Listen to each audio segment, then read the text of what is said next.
FM 89.1, Radio Universidad. ¿Querés conocer más sobre tus derechos y garantías? Lo que mueve, junto a la Asociación de Magistrados y Funcionarios de La Matanza, acercan la justicia a la comunidad.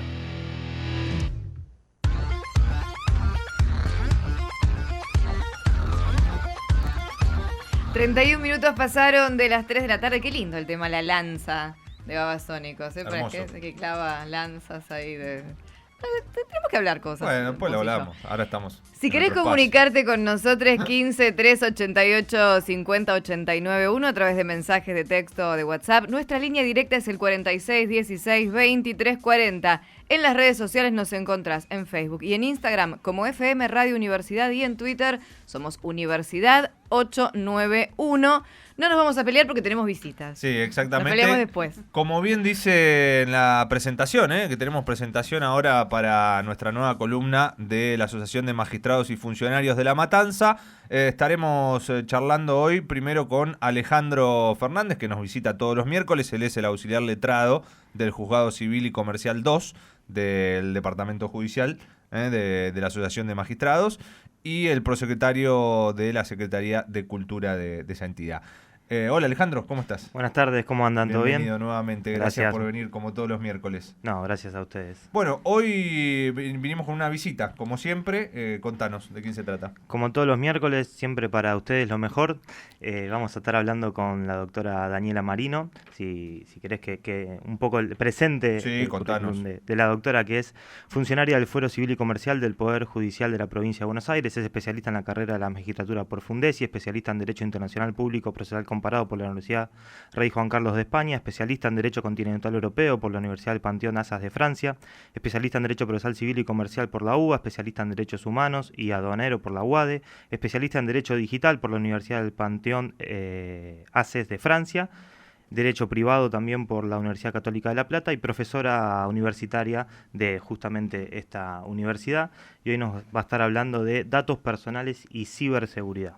El currículum en 2X que te tira Alejandro, espectacular, pero bueno, pues, también viene gente que tiene mucha trayectoria y que por eso mucha experiencia también y que por eso bueno están ocupando el lugar que ocupan.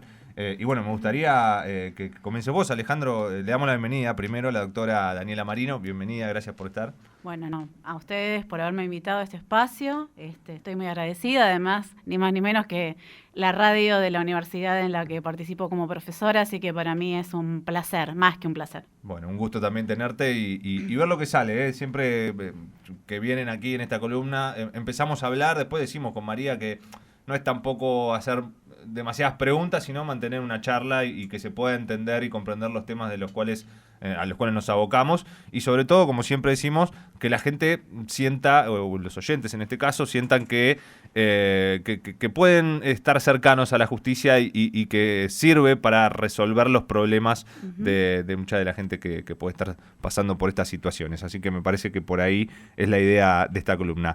Bueno, Alejandro, ¿por qué ha venido la doctora hoy? ¿De qué vamos a hablar? Bueno, para arrancar, si les parece, de más a menos, por decirlo de alguna manera, o ir profundizando, ir a lo macro, si la doctora puede comenzar diciéndonos a qué se llaman datos personales, a partir de ahí el punto inicial. Bueno, muy buena pregunta, Alejandro. Los datos, en realidad, si vamos a un concepto amplio, son una representación simbólica siempre, ¿no? Numérica, alfabética o algorítmica en este caso, porque hoy vamos a hablar de lo que tiene que ver con el derecho digital, en cierta forma, y esto nos trae aparejado ciertas complejidades para poder llegar a lo mejor a la comunidad en cuanto al que el lenguaje jurídico y técnico es bastante complicado.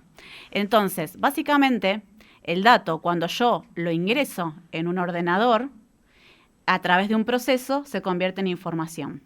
Entonces, ahí tenemos un concepto amplio de lo que son los datos.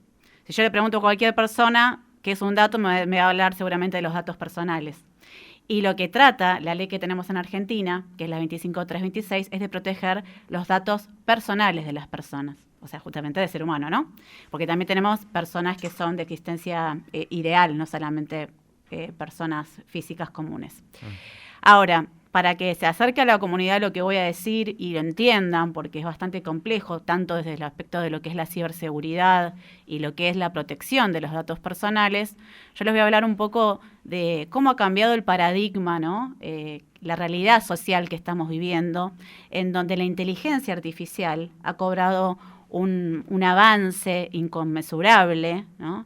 Estamos tan rodeados de la ciberseguridad, de la inteligencia artificial, que no nos damos cuenta de la magnitud que esto tiene. De hecho, hoy en día se habla de que los datos y la información son el petróleo de la era. Quien maneja la información es quien puede tener el control respecto de todas las cosas.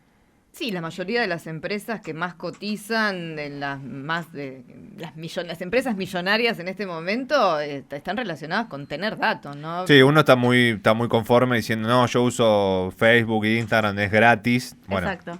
No es gratis. Bueno, y esto trae un gran avance, obviamente que es un beneficio extraordinario, tanto para los estados, las organizaciones, como para el individuo también. Pero ¿qué pasa? Si esos datos están mal utilizados, si esos datos alguien de una forma maliciosa, ¿no? Los utiliza, los trata de una manera que nosotros no hemos prestado conformidad, nos puede generar un perjuicio a derechos fundamentales que establece nuestra Constitución, los tratados de jerarquía constitucional, como son el derecho al honor, a la identidad, a la dignidad y a la privacidad. Entonces no es un tema menor. Entonces, trayéndonos un poco a la realidad, yo decía, ¿no? ¿Cómo confiamos hoy en día? ¿Cómo cambiaron las cosas? Que es como que tenemos una confianza ciega en cierto punto en la tecnología. Todos usamos el celular, aplicaciones, redes, ponemos un like, intercambiamos todo el tiempo, hacemos transacciones bancarias, ponemos la tarjeta de crédito y no nos preguntamos qué seguridad tiene esa aplicación, cómo está tratando esos datos, qué pasa si borro la aplicación y qué pasa con los datos que yo ingresé, ¿siguen ahí? ¿No siguen ahí? ¿Se fueron? ¿Dónde está la nube? ¿Qué es la nube? ¿No? Hasta se puede hacer un debate filosófico de qué es la nube y hay un concepto muy actual que es el dataísmo, ¿no? El dataísmo es, como verán, dataísmo, ¿no? Como una corriente filosófica, no es religiosa, es filosófica, que nos habla del dato como algo que tiene una entidad tan grande en el cual la gente cree más, incluso que, o por lo menos a futuro va a creer más o va a tener más confianza que las propias religiones del mundo. Es decir, ¿quién de acá en la sala no utiliza una app, vamos a decir, de su celular, cuando les plantea los términos de uso y condiciones, que antes eso no estaba, pero ahora está, no pone el tilde, que sería el consentimiento, entre comillas, para que la gente entienda y que es obligatorio por ley ese consentimiento? Y yo me pregunto, ¿un tilde es un consentimiento expreso, inequívoco e informado como establece la ley? Y en realidad, ¿quién leyó los términos y condiciones de uso? Yo quiero usar la app, yo quiero editar mis fotos, quiero poder hacer la transacción, usar la aplicación, la tecnología, y no me importa lo que dice. Es como un contrato de adhesión, como cuando voy al banco y me hacen firmar y yo sé que no le puedo modificar el contrato al banco y después me voy a arreglar en la justicia si tengo una cláusula abusiva o pasa algo.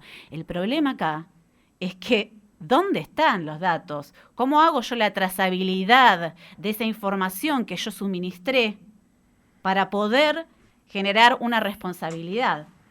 Obviamente que esto es para pensar mucho, para pensar en nuestro derecho, y es algo que nos atraviesa mundialmente. De hecho, yo digo que el COVID trajo un fenómeno que es muy interesante, que es la remotización, ¿no? Como que cuando nos enfrentamos al COVID, si bien todo esto de lo remoto ya estaba, sucedió algo inédito, que es que de repente en todos los lugares del mundo, organismos, empresas que no trabajaban de manera virtual, generalmente las que trabajan de manera virtual son las grandes empresas y grandes corporaciones, empezaron a utilizar mecanismos de trabajo remoto, por ejemplo, sin más ni menos el Poder Judicial, con los expedientes digitales, que fue todo una cuestión tremenda, porque bueno, se tenía que adaptar el abogado, nos teníamos que adaptar los juzgados a esta nueva realidad.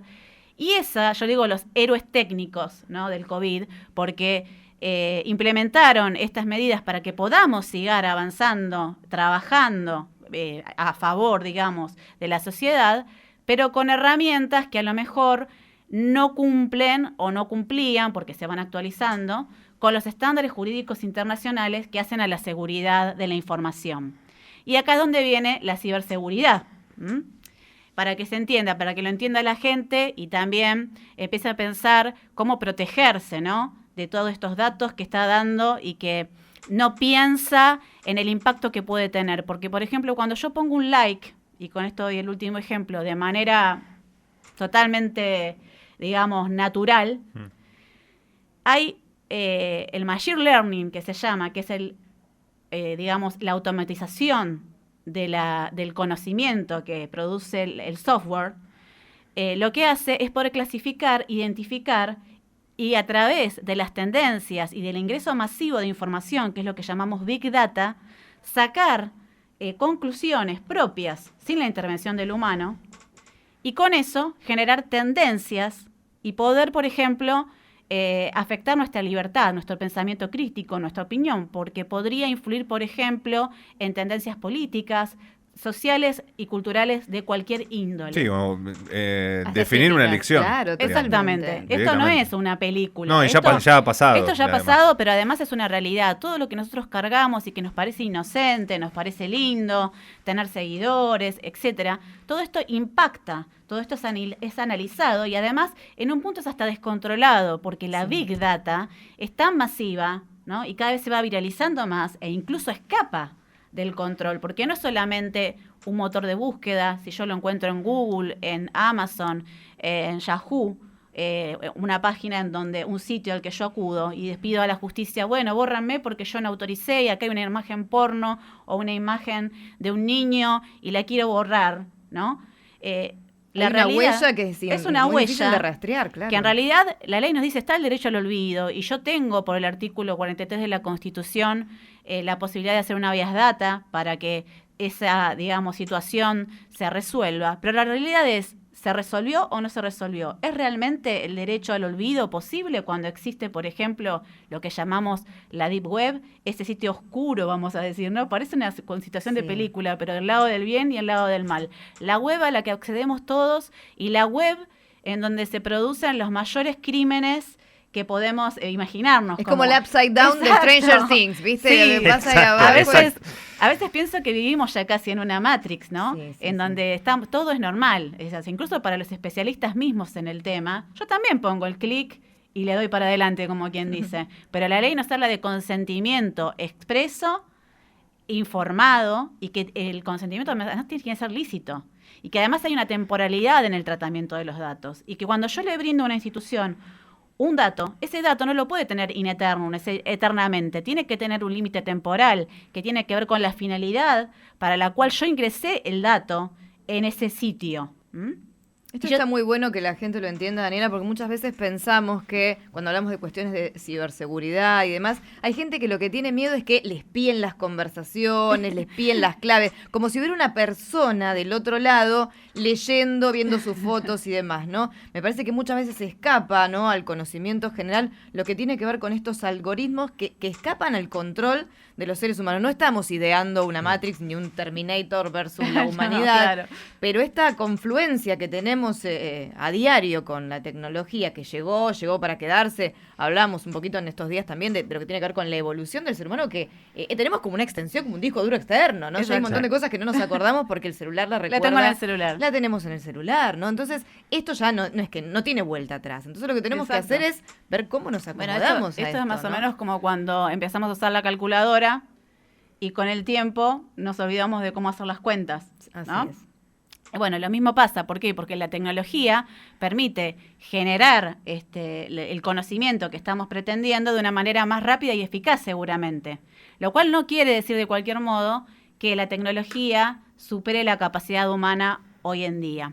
Pero ahora les quiero hablar un poquito de la ciberseguridad, como para redondear, porque no sé cómo estamos de tiempo. La ciberseguridad se trata justamente, es un tema de prevención, para que estas cosas no sean mal utilizadas. Entonces, los estados, las empresas, las instituciones y los individuos también necesitamos de estas soluciones tecnológicas.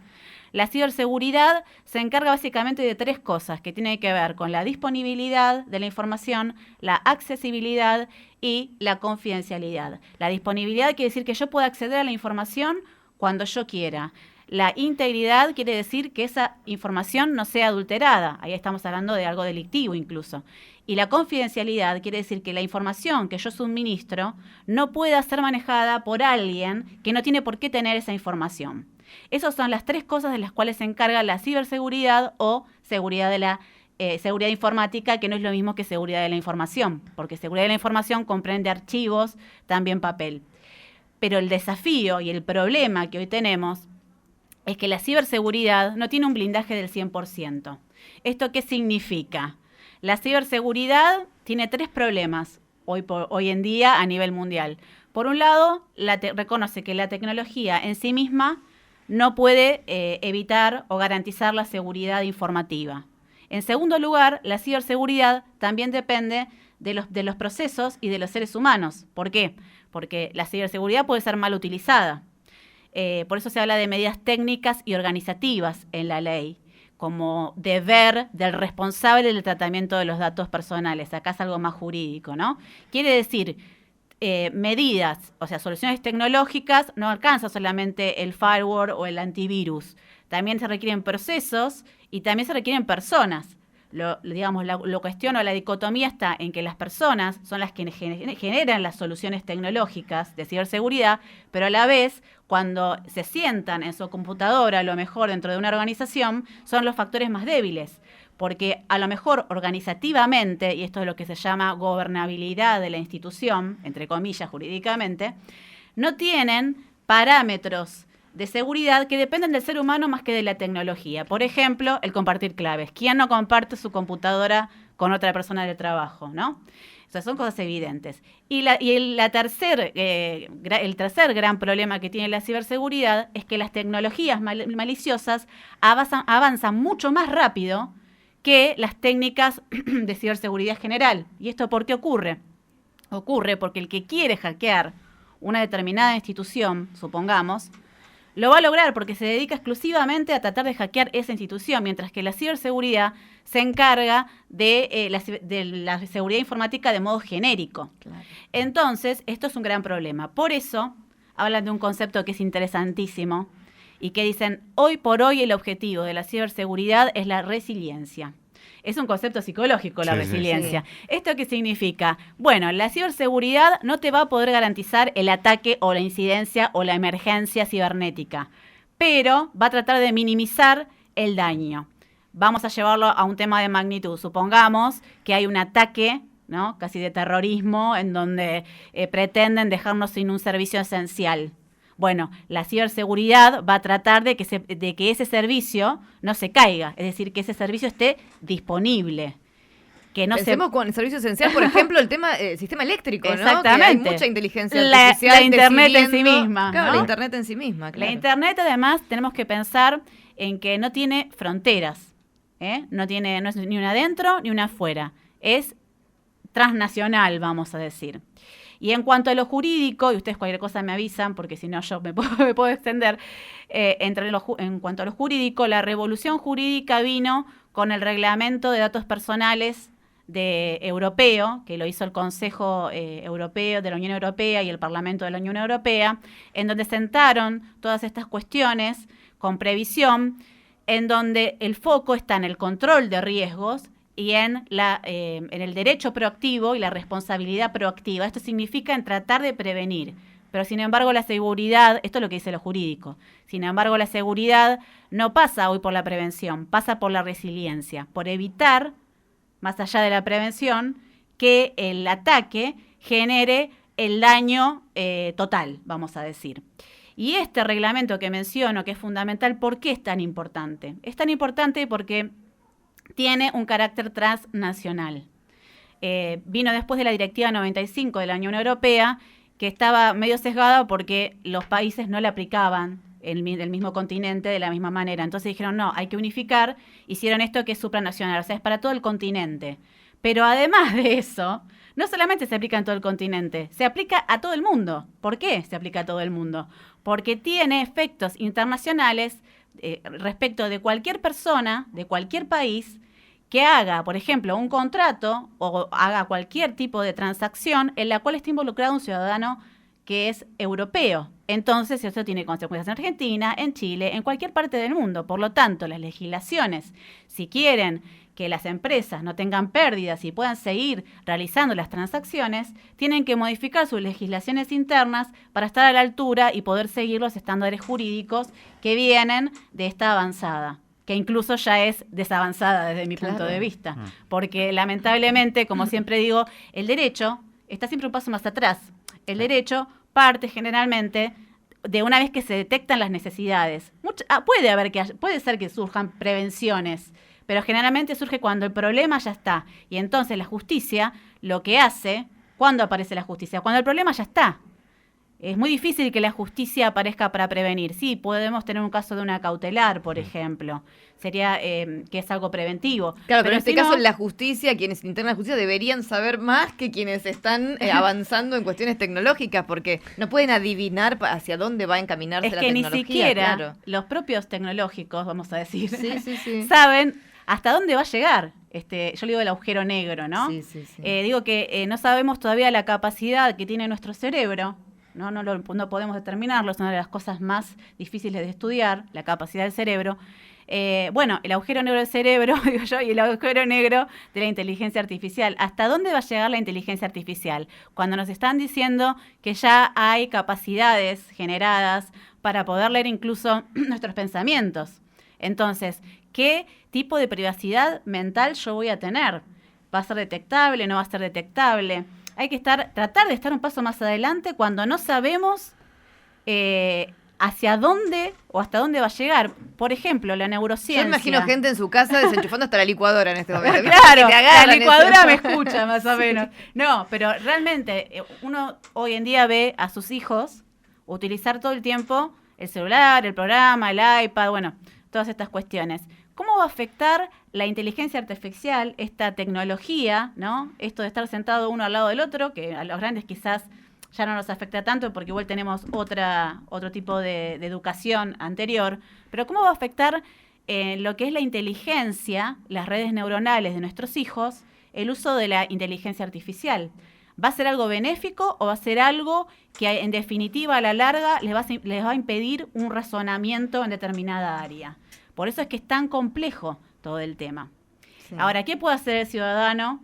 Sí, después del panorama oscuro, a ver qué tiene. Bueno, no todo es tan oscuro. Vuelvan a enchufar la licuadora. No todo es tan oscuro y tan deep, pero bueno, a cualquiera de los que está acá si les pregunta seguramente, si hablaron de que quieren comprar una aspiradora, en el celular les aparece automáticamente propaganda de la aspiradora. Totalmente. Bueno, el famoso Instagram me escucha. Me escucha y me ve. Y realmente es así, ¿no? El celular, la tecnología, porque he tenido un profesor que nos ha hackeado en 5 minutos una institución, era un hacker, yo no estaba aprendiendo a hackear, estaba aprendiendo Derecho Digital, pero este profesor, le contaba la anécdota justo antes de empezar el programa, tenía su celular, muy primitivo, con la cámara y el micrófono tapados.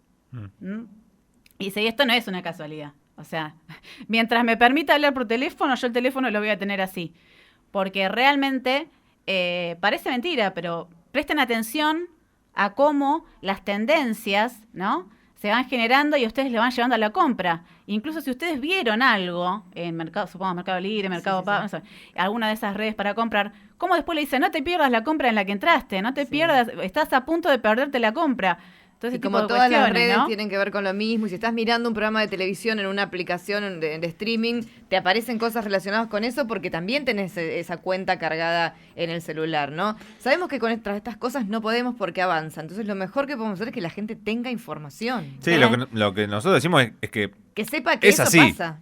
Claro, es así. ¿Es algo que hay que entenderlo, saber cómo funciona, o es algo sobre lo que uno se puede abstraer? Porque también es bastante raro, ¿no? Digo, es raro. Porque decíamos, uno no lee los términos y condiciones de las aplicaciones, pero también uno dice, bueno, la usa todo el mundo, ¿no? Eso es lo que siempre surge. Sí. Y también hay una tendencia moderna a ceder sobre la privacidad de uno mismo, que es lo que también conspira en contra. Incluso sin tener la conciencia total de lo que uno está haciendo y de las implicancias. Por eso yo, más allá de hablar de lo jurídico, que podemos estar con terminología, que tengo que estar mucho tiempo para explicarla, porque son términos muy técnicos, quería expresarla a la comunidad, porque hoy uno de los grandes desafíos es la educación en este sentido. Claro. Educar a la población para que no caiga, por ejemplo, en cuestiones maliciosas tan simples como lo que es el phishing, ¿no?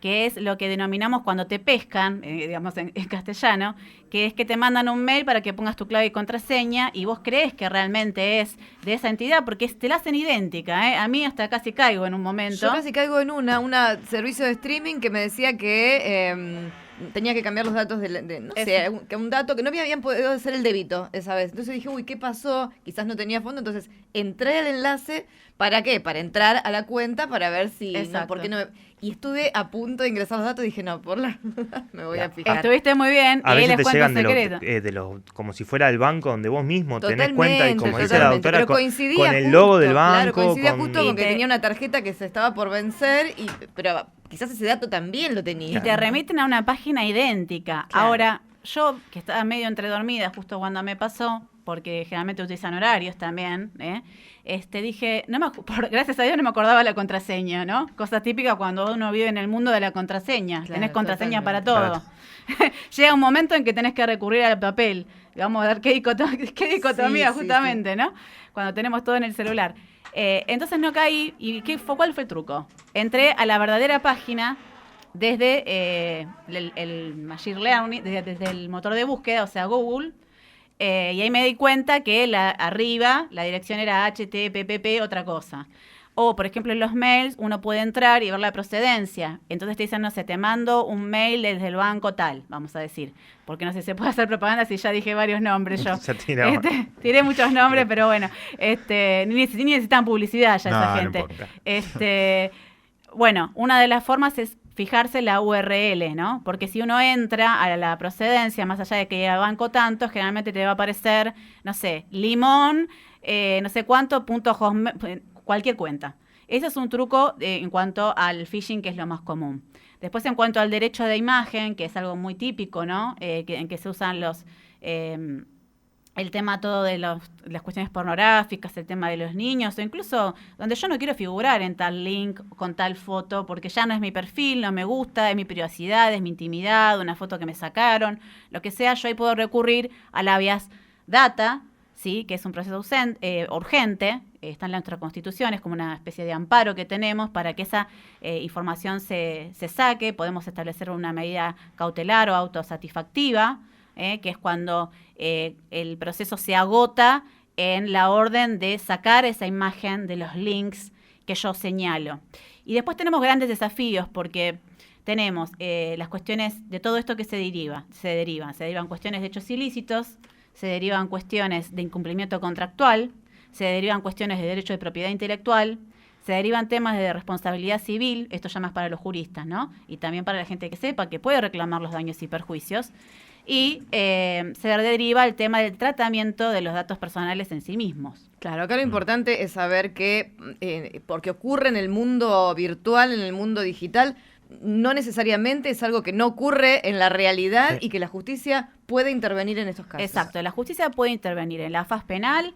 Hay, a través de la Ley de Protección de Datos Personales, 2 artículos incorporados que nos hablan de cuando los datos son falsamente incorporados a sabiendas, es decir, con dolo, eso tiene una pena, o cuando son adulterados, ¿sí? Eso también tiene una pena, y más si todavía proviene de algún funcionario, de alguna autoridad, de alguna organización gubernamental. En ese caso incluso tiene una inhabilitación también la autoridad. Es decir, eso es la vía penal, pero ¿cómo me reparan a mí? Está bien, me sacaron todos los links. Supongamos que hice la cautelar autosatisfactiva, me sacaron todos los links, supongamos, ¿no? Porque también, porque el también, upside down no sabemos. A ver, ahí. la viralización implica muchas cosas. Claro. Le sacaron una foto le sacaron una foto a la pantalla, eso se transmite de celular en celular y no tiene fin, ¿se entiende? Eso más allá de que exista la Deep Web. Entonces, hay un fallo muy interesante en respecto de responsabilidad civil, con esto, si quieren, lo acotamos, que es el caso de una chica, bueno, digo el apellido nada más Rodríguez, que planteó justamente este tema porque se habían publicado en Google a través del motor de búsqueda en los sitios las mini fotitos, le vamos a decir a la gente, que se llaman samples, algo así, en inglés, en donde aparecía ella en un montón de lugares con unas imágenes, vamos a decir, inapropiadas. Entonces ella hace el planteo, y entonces en un primer lugar el jugador le dice, no, bueno, decime qué links querés que yo baje, que yo ordene que se saquen del sistema.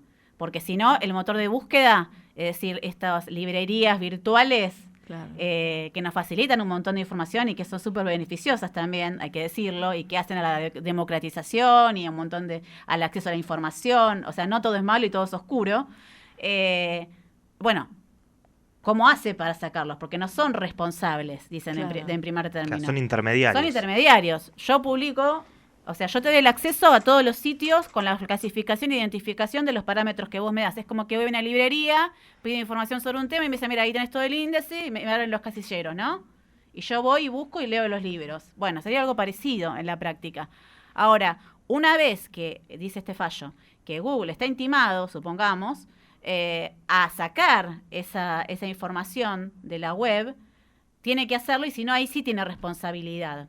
Y ahí se debate, y no quiero confundir al auditorio, pero se debate qué tipo de responsabilidad es la que tiene. Claro. Si una responsabilidad subjetiva, esto ya es para los funcionarios y magistrados, o una responsabilidad objetiva. En este caso, una vez intimado el motor de búsqueda, vamos a llamarlo así, porque hay muchos, siempre más propagandas, me van a matar acá.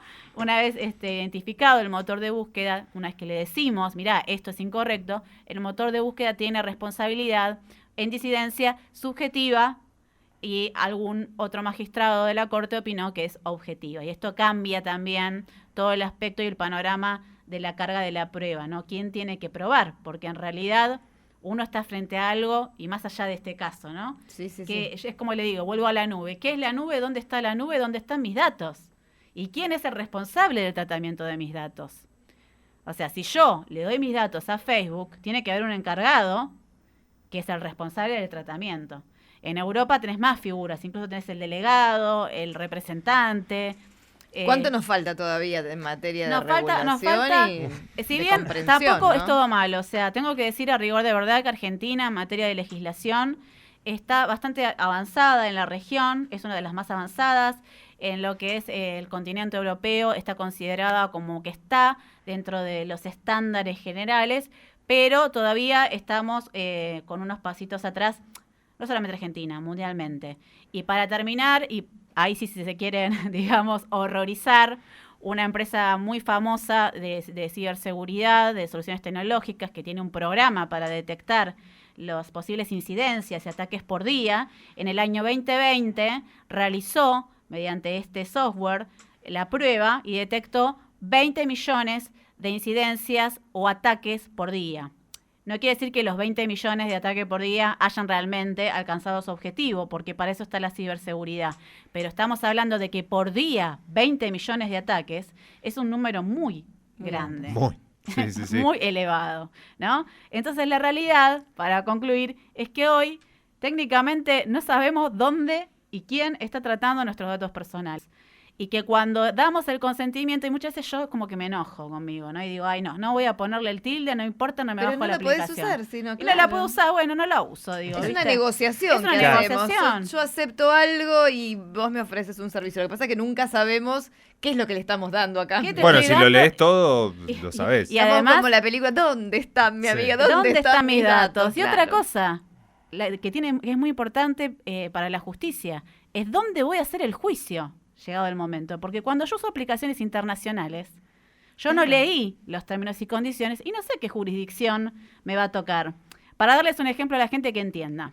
Una persona en Argentina puede firmar un contrato desde acá, desde su escritorio, con una persona que vive en España, porque la tecnología lo permite. Y ese contrato a lo mejor es para que tenga efectos en un tercer país. Ahí entra el derecho internacional privado. También hay cuestiones de derecho público, internacional público, pero más privado. ¿Y cuál es la jurisdicción? ¿Y cuál es la ley que me van a aplicar? Porque hay 3 países.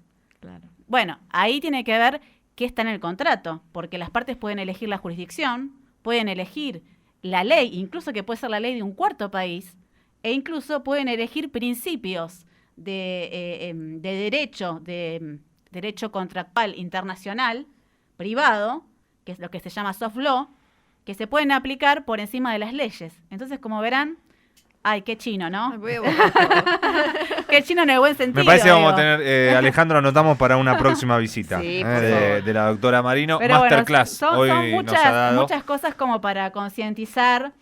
Disculpen si fue todo muy genérico, pero esto no se puede tratar en un punto específico sin saber todo esto y abrir la cabeza a esto que viene, ¿no? A esto que nos está pasando, reflexionar, concientizarnos y empezar a ver un poco más qué es lo que estoy aceptando. Tener conciencia sobre lo que hacemos, ¿no? Acá insistimos varias veces, hablamos muchas veces de Big Data. Yo soy muy fan de los datos, siempre digo lo mismo. Así que la gente ya no se va a asustar con todo esto porque ya veníamos ahí como contándoles un poquito de qué se trata hace rato. Así que, bueno, pero obviamente sin tantas especificaciones y sin pensar en esta parte de qué es lo que podemos hacer y qué puede hacer la justicia cuando ya aceptamos algo. ¿Cuántas de acá Claro. tenemos aplicaciones que pagamos en dólares con la tarjeta de crédito porque queremos editar una foto para, no sé, salir un poquito más lindas, no sé. A ver, ¿cuántos? Y bueno, y te dicen, por mes tantos US. Y después, ¿a quién le reclamo cuando yo saqué esa aplicación? ¿Tiene fotos mías? ¿Tiene fotos editadas? Claro. ¿Puse datos personales? ¿Qué pasa si no me dan de baja la aplicación? Como última anécdota de phishing, que es lo más corriente, que fue lo que me llamó la atención, fue la bondad justamente que me vino en el mail. Porque me mandaron una factura diciendo de YouTube, ¿no? Que yo había comprado la aplicación YouTube, cosa que es cierto, porque yo lo tengo en mi casa. ¿Quién no tiene YouTube? No tiene YouTube en el teléfono. Premium era, ¿no? Perdón otra vez que nombro a alguien, pero otra marca. Pero realmente, me llega la factura, totalmente idéntica a la factura, pero abajo decía, si esto es un error, presionen este link. Y yo dije, qué raro, porque la vez que quise sacar una aplicación de mi celular, una aplicación que no era esa tan famosa, pero otra, X, tuve que hacer un curso más o menos para poder sacarla del celular.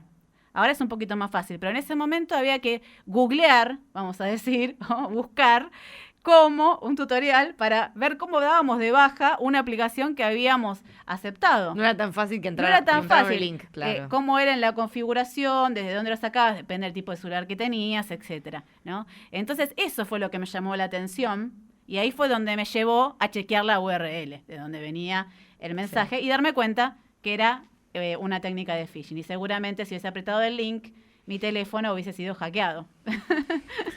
Doctora... Más que hackeado, yo misma se los entregué, ¿no? Sí, claro. Claro. O sea que fíjense que hasta dónde llegamos. Lo das voluntariamente prácticamente, mediante un ardid engaño, lo das voluntariamente. Muchísimas gracias No, por venir. por favor, a un ustedes. placer y bueno, lo que sabe la doctora acá es tremendo, por supuesto, como la presentaba acá Gracias. Alejandro con todo su currículum, obviamente, y me parece que vamos a poder tener algún otro encuentro y Bueno, que sea materia de cómo no. consulta, ¿no? La Será- doctora Por supuesto. habitualmente. La será un doctora gusto. Daniela Marino, secretaria del Juzgado en lo Civil y Comercial número 9 de La Matanza, nos habló acerca de datos personales, ciberseguridad, anécdotas de phishing varias y mencionó muchas marcas que después se van a hacer cargo cuando La venga asociación, la le gente, pasamos ¿no? la factura. Alejandro, muchísimas gracias por venir como siempre. No, gracias a ustedes y el miércoles que viene vamos a estar con la doctora Luján Díaz que nos va a Bien. estar hablando de bullying y ciberbullying también como para Por seguir un fin le poco la toca a temática. Luján, que viene siempre, Siempre la haciendo tenemos la fuera buena. del estudio. Bueno, perfecto entonces, para el miércoles que viene. Nos vemos el miércoles. Hasta el miércoles que viene. Hasta el miércoles que viene. Desde la Universidad Nacional de La Matanza, Radio Universidad FM 89.1. Siempre cerca.